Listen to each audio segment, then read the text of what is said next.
People think HOA drama means nasty letters and fines, but mine turned into something no parent should ever face. On a quiet morning, while I was loading groceries, my baby's stroller rolled 2 feet from my driveway, just 2 feet. And that's when my HOA's Karen enforcer drew her weapon and fired. The sun wasn't even fully awake when I stepped outside holding a cup of coffee and pushing my daughter Lily's stroller. She was only 6 months old, wrapped in a small yellow blanket, happily chewing on her stuffed elephant. My wife, Anna, was getting ready inside, and I wanted to let her enjoy a quiet moment while I got the car ready for a quick grocery run. Our neighborhood was peaceful, too peaceful at times. The kind of place where the HOA cared more about mailbox colors than actual problems. But I never imagined their obsession with control would endanger my daughter's life. The breeze was cool, calm, and soft. Nothing unusual. Just a typical suburban morning. Then I saw her. Karen. Not her real name, but the only name that fits a woman who wakes up each day searching for something to complain about. The self-appointed HOA security supervisor. She wore her reflective vest even at 7 a.m., like she was patrolling a war zone instead of a street lined with minivans and lawn gnomes. Her eyes locked onto Lily's stroller like it was a crime scene. "Your stroller's on community property," she snapped. "It's 2 feet off my driveway," I replied calmly. "I'm loading groceries." She stepped closer, hands shaking with exaggerated anger. "Move it. HOA rules say." I raised a hand. "Karen, it's a stroller, and I'll be moving it in a minute." Her jaw clenched. Then she whispered something strange, something that bothered me more than her usual complaints. People think rules don't apply to them until we enforce them. That word stayed in my head. Before I could ask what she meant, Anna stepped outside holding Lily's diaper bag. "Everything okay?" I forced a smile. Just Karen being Karen. But Karen didn't move. She stared at us, scribbling in her little notebook like we'd committed a federal offense. I buckled Lily into the stroller again and turned back toward the trunk of the car. That's when everything changed. It happened so fast that my brain refused to believe it. A loud bang echoed through the neighborhood. My instinct kicked in before thought did. I spun toward the sound, heart hammering against my ribs. Anna screamed. Birds flew from the nearby trees. My neighbors opened blinds, their faces ghostly pale behind the glass. Smoke drifted from Karen's shaking hands. Her gun was pointed directly at my daughter's stroller. My daughter. 6 months old. A baby barely learning to giggle. "That stroller was on HOA property," she shouted, voice cracking hysterically as if that somehow justified pulling the trigger. Anna grabbed my arm, trembling. "John," she shot at Lily. I lunged toward the stroller, instinct overriding everything else. My hands shook as I inspected it. No bullet holes. No shattered plastic. Lily blinked at me, confused but unharmed. The shot had missed, thank God, but the intention was enough to send a rage through me I hadn't felt in years. "You could have killed her!" I roared. But something was off. Karen wasn't just angry, she was terrified. Sweat rolled down her temples, her fingers trembling as she held the weapon like she wasn't fully in control of it. "You people don't respect authority," she screamed. Neighbors began stepping out onto their porches. "Is that a gun? Karen, what are you doing? Did she shoot?" Every voice added pressure, but Karen's eyes darted wildly like a trapped animal. "Back up," she warned everyone. "I'm the HOA security supervisor. I can enforce compliance. No HOA in America allows firearms. No HOA has security supervisors with guns. And no civilian is allowed to enforce compliance with a weapon." That's when I realized something chilling. Karen wasn't acting alone. Someone gave her this authority. Someone encouraged this behavior. Someone empowered her to believe she could fire a gun at a baby stroller. My hands tightened into fists. I stepped toward her slowly, voice steady, controlled, my old sheriff instincts rising like embers in a forgotten fire. "Karen, drop the weapon. Now. But she didn't. Instead, she pointed it at me. Make me. I hadn't worn a badge in 4 years. I hadn't tackled a suspect or drawn a weapon or cuffed someone in a long time. But the moment Karen pointed that gun at me, every dormant instinct surged awake. My breathing slowed. My vision sharpened. Time stretched into long, detailed frames. I could hear Anna behind me whispering, "John, please be careful," and Lily's soft baby coos. The sounds grounded me. Focused me. Karen's finger hovered dangerously close to the trigger. She had no trigger discipline, no stance, no control. If she panicked even slightly, someone was going to get hurt. "Karen," I said, using my calmest law enforcement tone, "you don't want to do this." She laughed, a trembling, unhinged laugh. "You think you're in charge? I'm the one enforcing HOA laws here. You people don't listen unless we make you." The word "we" again. Behind her vest, I noticed the patch. HOA Task Force. That wasn't a real thing. Not legally. Not anywhere. This wasn't just a power trip. It was an organized delusion. I raised my hands slowly. "I'm not approaching. I'm just talking." Her gun wobbled. "You're violating perimeter regulations," she said, voice cracking. "I told you last week your grass was 2 inches too long. You refused to fix it. People like you undermine neighborhoods." She was spiraling. Mentally unstable. Potentially dangerous. I shifted slightly, placing myself between her and the stroller. If she fired again, it would hit me, not Lily. My voice lowered even further. "Karen, you're not well. Let me help you." "I don't need help," she snapped. "I need compliance. And if shooting at a stroller wakes you people up, then..." A neighbor shouted, "Karen, stop. You're losing it." She flinched and redirected the gun toward the shouting neighbor. That microsecond of distraction was all I needed. I launched forward, hands cutting through the air with the precision of a man who'd spent 20 years disarming suspects twice her size.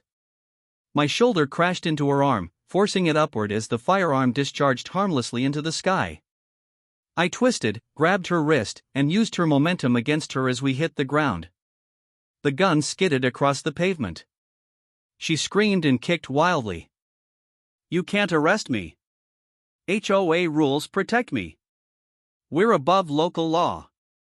I cuffed her with the zip ties I kept in the trunk. Old sheriff habits never die. "You're not above anything," I said coldly. "Especially not the law." Karen's hands shook violently, the pistol wobbling in her grip like she had no idea how to actually control it. Her breathing was erratic, not the kind of fear you see in a victim, but the unstable frenzy of someone who thinks they're finally powerful. My instincts screamed disarm her, but one thing kept me rooted. My daughter's terrified wails behind me.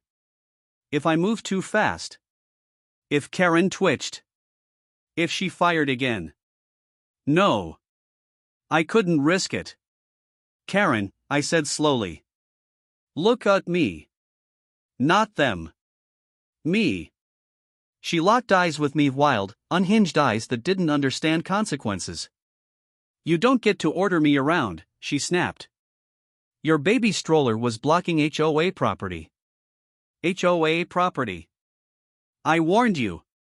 "You fired a gun at a stroller," I said. "That's attempted harm. That's reckless discharge.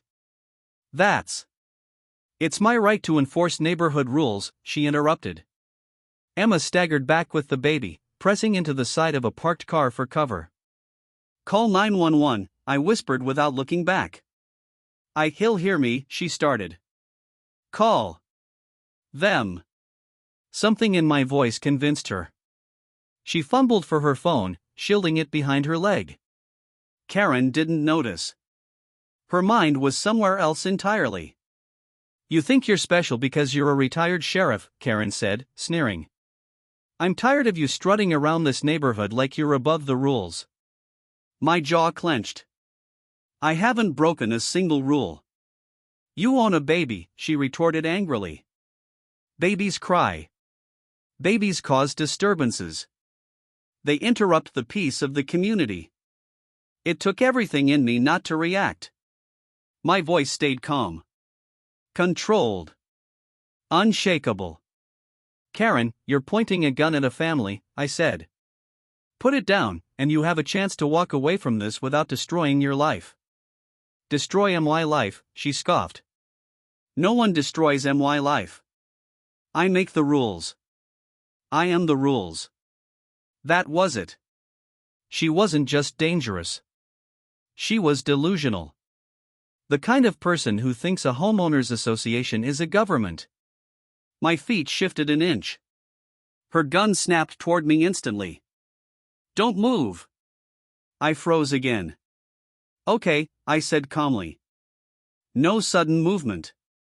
You're in control. But the more you wave that gun around, the more likely it is someone gets hurt. And you don't want that. Karen hesitated. Her arm trembled. Her trigger finger twitched once. One twitch. One reflex. One accident. And everything could be over. I needed to stall. I needed backup. I needed. The distant wail of sirens broke through the tense silence. Karen's eyes widened. No, no, no, no. You called them. She whipped her head toward Emma. Emma gasped and threw herself over the baby. Karen! I barked. Look at me. She swung the gun back to me, frantic now. You're trying to ruin my life, she screamed. No, Karen, I said firmly. But if you fire that weapon again, you'll ruin it yourself. Her breathing grew faster. Put the gun down, I repeated. You're scared. You're overwhelmed. But you don't have to make it worse. I'm not scared, she yelled. The trembling in her hands said otherwise. The sirens grew louder, closer. Moments away. Karen snapped. She lunged forward a step, raising the pistol higher. Stay back. Karen. Back. She fired. Crack. The shot hit the asphalt inches from my foot, sparking bits of gravel into the air. A near miss. A warning shot. A line crossed. I no longer had the luxury of staying still. Using her recoil and shock, I surged forward in one motion, my hand latching onto her wrist before she could fire again. She shrieked. Let go. Let go of me. But I'd spent 2 decades disarming violent suspects. Her strength was nothing compared to the men I'd wrestled to the ground in alleyways and backyards. I twisted her wrist gently but firmly, just enough to break her grip. The gun clattered onto the pavement. Karen screamed. No! That's mine! She clawed at me, nails scraping my forearm, but I didn't budge. I pinned her arms behind her back with practiced precision. Karen Miller, I said flatly, you are being detained for reckless endangerment, unlawful discharge of a firearm, and attempted harm of a child. You can't arrest me, she shrieked. I'm on the board. Not anymore, I said, shoving her arms higher to stop her thrashing. She howled in outrage. I have rights. So does my 3-month-old daughter, I shot back. That shut her up. She froze. Breathing hard. Chest heaving with rage. Red and blue lights washed across the houses as 2 police cruisers pulled up, tires skidding on the pavement. The first officer out of the car saw me restraining a screaming woman and raised a brow. Sheriff Carson? I nodded. Retired now. But yes. What the hell happened? HOA enforcement dispute, I said simply. This woman fired 2 rounds. First at a stroller. Second at me. The officer's eyes widened. Karen shrieked, he's lying. I am the HOA. Congratulations, I said. You're about to be the HOA's newest headline. Emma rushed over, baby clutched tightly against her chest. Is she gone? Is she disarmed? Yeah, I said gently. It's over. The baby still cried, her tiny voice quivering from fear and the lingering ringing of gunshots. I ran a hand over her small back. "You're safe," I whispered. "Daddy's here." Behind me, officers cuffed Karen as she continued ranting nonsense. "I have power. I have authority. I'll sue all of you." "Sure," one officer muttered, "you can tell that to the judge." As they guided her toward the squad car, Karen twisted back to glare at me. "You'll regret this," she spat. "You think you're so special? I'll get you removed from this neighborhood." I stepped closer to the car door, staring her down. "You fired a gun near my child." My voice was low. Deadly calm. The voice of a man who had seen real violence and wouldn't tolerate fake authority. "You're done, Karen."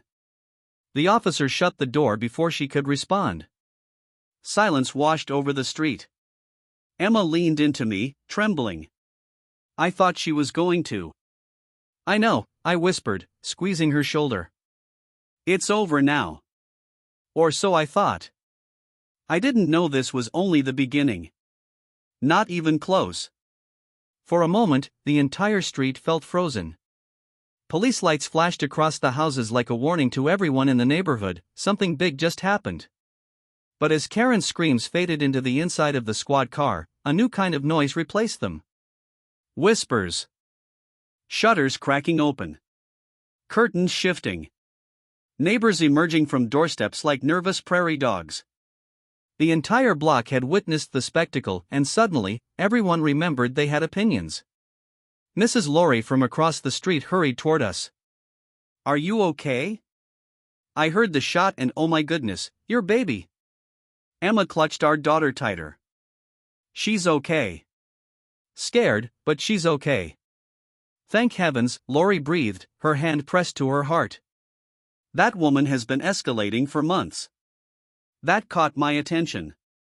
"Escalating how?" I asked. Laurie glanced around nervously, lowering her voice. "Threatening people. Bullying. Filing false violations. She even yelled at Mrs. Patel last week for planting flowers not approved by HOA color policy." Flowers. I frowned. Karen's behavior wasn't new, it was a pattern. Another neighbor, a man in his 50s, approached us. "Sheriff, retired sheriff, listen, that woman's been out of control. She told me she carries that gun to enforce respect." The officers behind us overheard and exchanged concerned glances. I stared toward the squad car, Karen still shouting muffled insults through the window.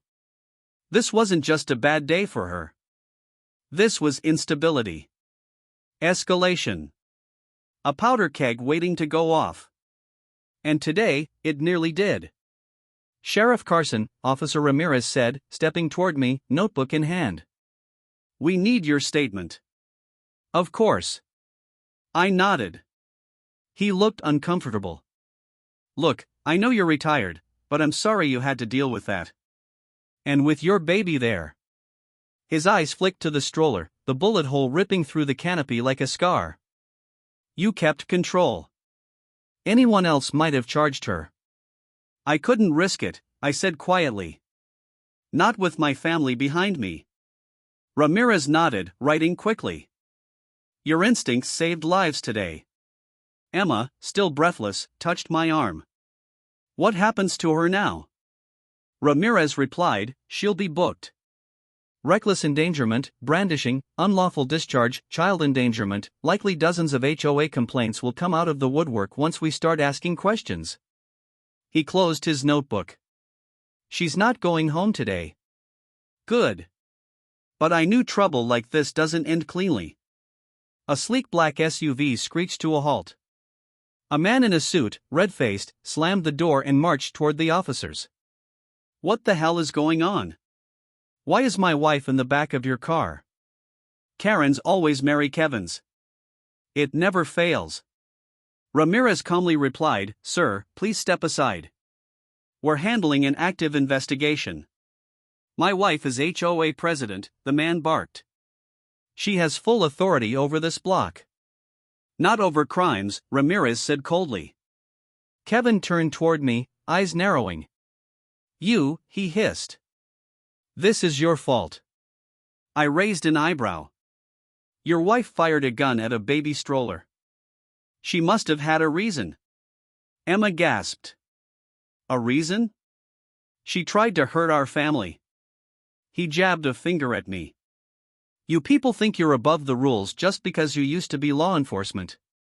Maybe you are the danger here. Ramirez stepped between us. Sir, back up. I kept my voice level. Your wife needs help and accountability. She needs respect, he snapped. No, I said calmly. She needs consequences. Something no one in the HOA ever gave her.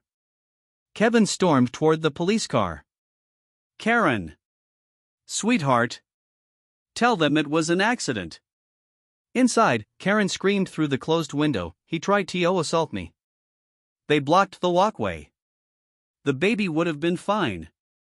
The officers exchanged looks. Even Kevin paled. This was no simple misunderstanding. This was someone coming apart at the seams. Once police secured the scene, Karen was transported away, her screams fading down the street. Neighbors trickled back inside. Officers discussed paperwork. Emma rocked the baby, soothing her trembling breaths. I crouched beside the stroller, brushing my hand over the torn canopy. A bullet had passed through where my daughter's face would have been if she hadn't been in Emma's arms at that moment. My chest tightened. I had faced violent gang members. Armed fugitives. Raging drunks. Cornered felons. But nothing rattled me like today. Nothing. As I inspected the stroller, something caught my eye. A small black device taped underneath. Square. Electronic. A blinking red light. My blood ran cold. Not a bomb. Not a tracker. A camera.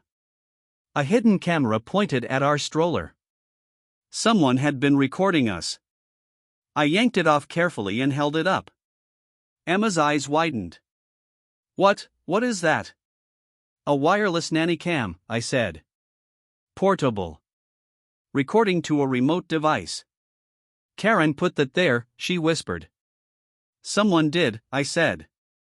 And it wasn't there yesterday. Footsteps crunched behind me. Ramirez saw the device and his eyes widened. What is that? A camera, I said. Hidden. And active. He swore under his breath. So she wasn't just unhinged, she was documenting you? Or someone told her to, I said. He shot me a look. You think this goes beyond Karen? People like her don't suddenly escalate to firearms, I said quietly. There's pressure. Influence. Someone pushing her. Emma swallowed hard. Someone targeting us? I pocketed the device, my mind racing. HOA politics were petty. Annoying. Frustrating. But this wasn't petty. This wasn't a citation or a threat. This was surveillance. This was escalation. This was a coordinated move. And Karen, unstable as she was, had been the puppet. A dangerous one. I lifted my daughter gently, holding her close. She nuzzled into my chest, her tiny hand gripping my shirt like she didn't want to let go. I whispered into her soft hair. Daddy's here. And I'm not letting anything happen to you. Not from Karen. Not from the HOA. Not from whoever was pulling strings behind her. Ramirez exhaled. Sheriff, where do you think this is going? I looked toward the empty street, the fading blue lights, the neighbors peering from behind curtains. Somewhere ugly, I said. And we're not done. Not even close. The camera changed everything. A random HOA meltdown? No. This was targeted. Someone wanted footage of my baby, my wife, my family. Not to expose us, but to study us. And that meant the threat wasn't over. As the officers wrapped up, I held the tiny camera between my fingers. It was cheap, but brand new, and intentionally placed. Not dropped. Not lost. Intentionally hidden under the stroller, facing upward. Emma's voice trembled. What kind of person, what kind of organization puts a camera under a baby stroller? I didn't want to say what my instincts screamed. A group that wants leverage, I muttered. Or someone preparing a setup. On us, she whispered. Yes. Officer Ramirez returned. Retired sheriff, can you step over here? We need one more part of your statement. I nodded and handed our daughter to Emma. Stay close. Don't talk to anybody. Emma nodded, fear and anger mixing in her eyes. She held our baby like she was guarding the most valuable treasure in the world. She was. I followed Ramirez to the cruiser. Your wife okay? He asked softly. She will be, I replied. And the baby? I swallowed. Still shaken. But safe. Ramirez exhaled. Listen, we've had complaints about that HOA for a long time. Extortion, harassment, threats. But nothing we could prove. Until now. I narrowed my eyes. You think this goes beyond Karen? He nodded. Absolutely. My jaw clenched. Then why hasn't anyone stopped them? Because, Ramirez said, lowering his voice, they have connections. Deep ones. City officials. Zoning committees. Even a couple of council members. Ah. That explained the arrogance. The entitlement. The false sense of authority. What about the gun? I asked. Was it registered? Ramirez looked uncomfortable. That's the thing. It wasn't. The serial number was scratched. That's why we think that someone gave it to her, I finished. He nodded grimly. And that camera, he added. It wasn't sold locally. That model is usually bought online, for surveillance teams. Or people trying to blackmail families, I said. We stared at the stroller together. One bullet hole. One camera. One deranged HOA president. This wasn't a coincidence. This was a plan. And it had just begun. We returned home an hour later. Emma placed the baby in her crib, humming softly, trying to soothe her back to sleep. I checked every blind. Every lock. Every window. I'd done it thousands of times in dangerous neighborhoods. But never in my own house. Do you think they'll come back? Emma asked, her voice small. Yes, I said honestly. Why us? I hesitated.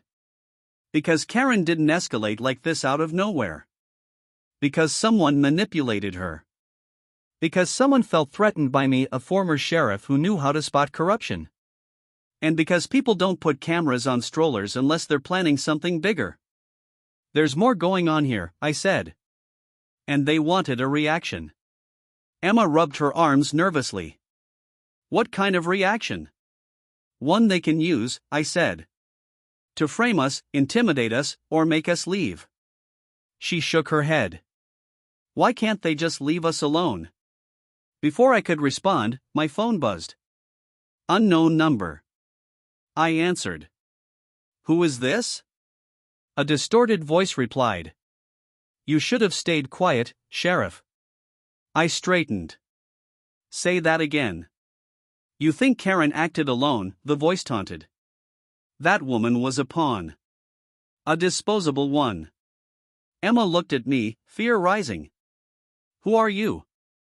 I demanded. The voice chuckled darkly. A neighbor. A very interested neighbor. What do you want? Your compliance. Your silence. And eventually, your property. My blood boiled. You threatened my family. You were warned, the voice hissed. But you called the cops. Now the HOA will have to escalate. Escalate how? You'll see. The line went dead. Emma whispered, "Who was it? What did they say?" I looked at her, choosing my words carefully. "We're not dealing with Karen anymore." It happened at dusk. 3 firm knocks. Not frantic. Not polite. A deliberate, heavy knock that carried authority with it. Emma froze in the hallway. I reached instinctively for the baseball bat near the shoe rack, the one I kept for emergencies ever since retiring. "Stay with the baby," I whispered. I moved silently to the door and looked through the peephole. 3 men in matching navy jackets stood on the porch. Not police. Not HOA uniforms. But something far more concerning. Private security contractors. Their jackets were marked. Neighborhood Safety Task Force HOA Enforcement Division. My blood ran cold. The HOA now had a task force? Or worse, they were hiring mercenaries. I cracked the door 2 inches, keeping the security chain on. "Evening," the tallest man said. "We need to speak with you." "About what?" He smiled in a way that wasn't friendly. "Your altercation with our former HOA president." "Former?" I repeated. "Yes," he said. "She was removed from her position an hour ago. Effective immediately." I raised a brow. "Why?" "She embarrassed the HOA," he replied, "and jeopardized an ongoing community redevelopment initiative." I narrowed my eyes. "Which is?" "Classified," he said smoothly. "What isn't classified is this: you need to withdraw your police statement." "No. It would be beneficial." "For who?" I asked. "For everyone," he said. "Especially your family." My pulse slowed. Controlled. The same way it did before raids. "You threatening us?" I asked calmly. He smiled again, colder. "A warning. Nothing more." "No," I said, voice low. "A threat is a threat. And you're on my porch delivering it." The tallest man leaned closer to the chain, lowering his voice to a hiss. "Sheriff Carson, people who interfere with HOA infrastructure plans tend to have accidents." I met his gaze. "I'm not scared of you." "You should be." He slipped a folded paper through the crack in the door. It landed at my feet. "Read it," he said. "Then decide." The men walked away without another word. I shut the door and locked it. Emma hurried to me. "Who was it?" I slowly unfolded the paper. And froze. It was a printed notice. Mandatory property relocation effective within 30 days. Reason: interference with HOA operations. Emma gasped. "They're evicting us?" My jaw clenched. "No," I said, crumpling the paper in my fist. "They're trying to intimidate us." "But can they do this?" she whispered. "No," I said. "But they're going to try." "And Karen," she whispered. I met her eyes. She was just the opening shot. The letter shook Emma more than anything else that had happened. A gunshot could have been chalked up to one unstable woman. A hidden camera could have been the work of a lone creep. But forced relocation? That wasn't a Karen tantrum. That was a coordinated attack.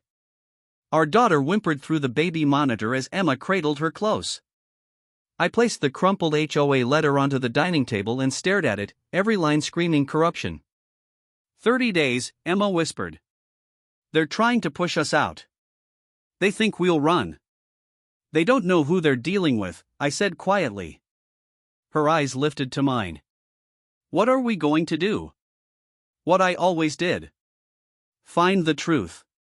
Expose corruption. Protect my family." "They fired the wrong person's wife I said. "And they fired at the wrong man's child." When you work 2 decades as a sheriff, you make contacts. Some in high places. Some in the kinds of places people don't like to talk about. I called an old friend, Detective Marcus Hall, cybercrimes, brilliant, paranoid, and the only guy I trusted to process that hidden camera. Sheriff, he boomed when he answered. Missed the job yet? I missed the part where people didn't try to shoot at my baby.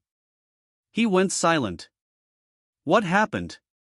I've got a device I need analyzed. Hidden camera. Wireless. Someone taped it under my stroller. Sweet mother of, yeah, bring it in. Now. I drove across town, darkness settling like a blanket over the city. Every pair of headlights behind me made my jaw tighten. Every slow car felt suspicious. Marcus met me at the precinct door, glasses crooked, coffee in hand. When he saw the device, his face went serious. "This isn't standard home surveillance," he muttered. "This is tactical." "Who the hell did you piss off?" "The HOA," I answered. He blinked twice. "What, like, lawn rules? Mailbox heights? Those people?" "These people," I corrected, "just hired a private task force to intimidate us into withdrawing charges after their president fired a gun at my daughter." Marcus stared at me like I'd told him aliens invaded. "Okay," he said finally. "I'm officially invested." He opened the device and frowned. "Encrypted. Can you break it?" "Can I break it?" He scoffed. "Watch me." He cracked his knuckles and began typing. 5 minutes. 10 minutes. 15. Then. Oh, Sheriff. You need to see this." He turned the monitor toward me. The footage wasn't just today. It was days of recordings. Our front yard. Our driveway. Our morning walks. Our baby's stroller. "Someone submitted all of this footage to an online database," Marcus said. "A private server. For what purpose?" He swallowed. "There's a tag on each file." "What kind?" He clicked one. A label popped up. "Target, Carson Family, Priority Level 1. Subject, infant notes, remove quietly." My blood turned to fire. Emma. My baby. Someone had put us on a list. A removal list. "This isn't HOA level," Marcus whispered. "This is organized harassment. Property acquisition schemes. They do this to force people out, scare them, catch them in false charges, frame them if needed." "And the HOA?" I asked. "They're the front," he said. "The face. The tool." My hands curled into fists. "What kind of group does this?" "A bad one," Marcus said. "Looks like they want your property." "Why mine?" He typed rapidly. "I'll run a check." A file loaded. "You own one of the biggest lots in that community. If you leave, they get the land. They can bulldoze it, rebuild, expand HOA property. It's worth millions." "Millions." They wanted the land. The child stroller incident? A setup to force us out. A staged escalation. And Karen? Unstable pawn, Marcus muttered. "They pushed her until she snapped. If she succeeded, you look like unfit parents." Child endangerment. Removal from the community. And if I reacted violently? I said. Then you're the criminal. Case closed. Property seized. All of it hit like a blow to the chest.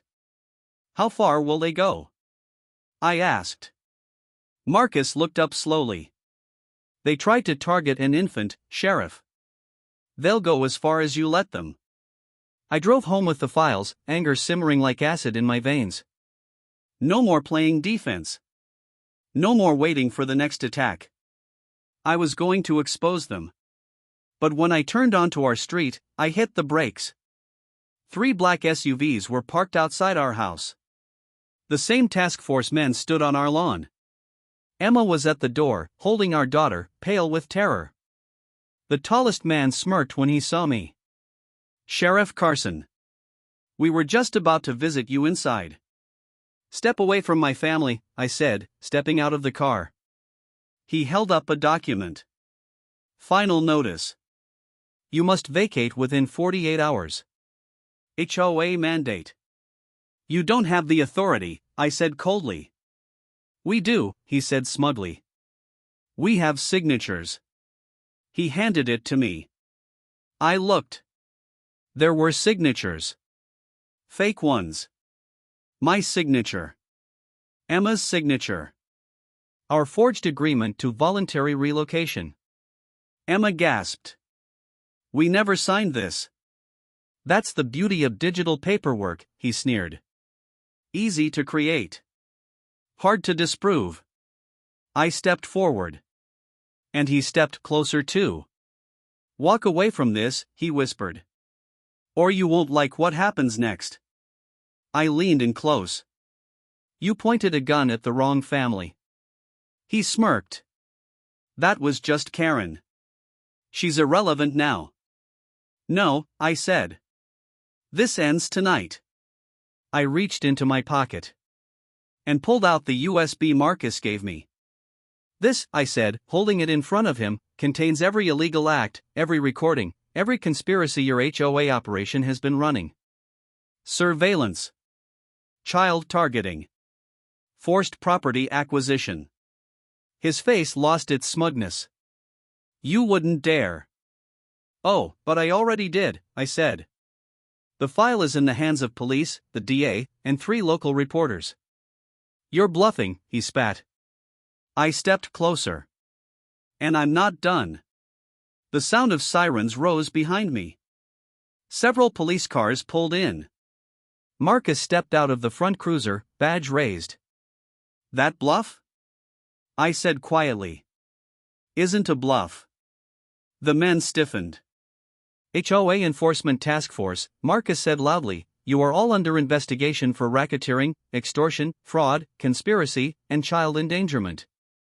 The tallest man stuttered. You can't arrest us. Oh yes, Marcus said, we can. Officers swarmed them. Handcuffs clicked. Voices shouted. Emma burst into tears as she ran toward me, baby pressed tight to her chest. I wrapped my arms around them both. It's over, I whispered. They're done. 2 days later, police dismantled the HOA board entirely. Karen was transferred to a psychiatric facility. Her husband faced charges. The task force members were held without bail. Our property was declared off limits for any HOA action for life. And the community? They thanked us.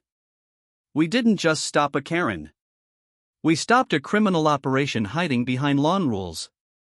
That night, I stood in my daughter's room, watching her sleep peacefully. Emma hugged me from behind. You saved us, she whispered. No, I said softly. I protected what matters. Our daughter's tiny fingers curled around mine.